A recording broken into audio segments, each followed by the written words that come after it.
Bienvenido a este video. Te habla Javier Figueroa de expertodigital.net.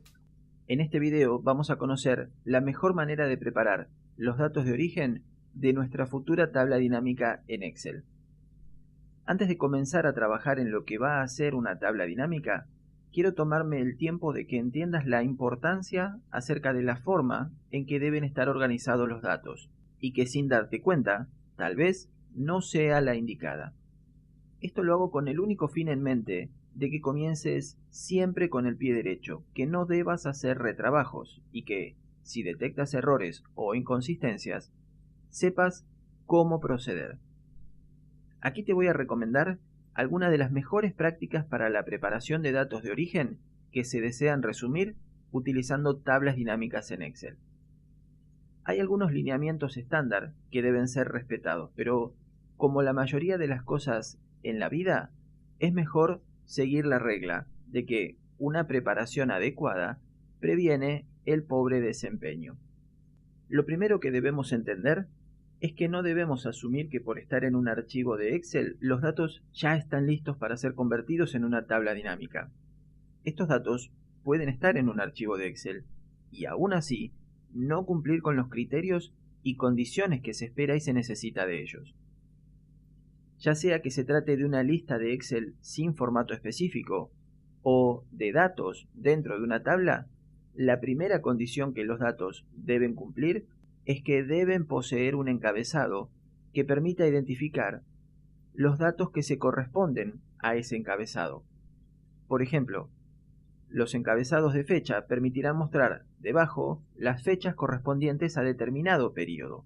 El encabezado llamado vendedores mostrará los nombres y apellidos de los vendedores, etc. Estos datos, organizados por los encabezados, se llaman registros. Es importante entender que los registros existen para mostrar datos, por lo tanto no podemos permitir la existencia de registros vacíos. Es decir, no puede haber filas vacías, como así tampoco debe haber celdas vacías dentro de estos registros que no contengan datos. Si estos no estuvieran, debemos buscarlos y completarlos, ya que al momento de agrupar la información, esta puede mostrar valores erróneos o poco claros. Y lo mismo ocurrirá si los datos estuvieran agrupados de alguna manera.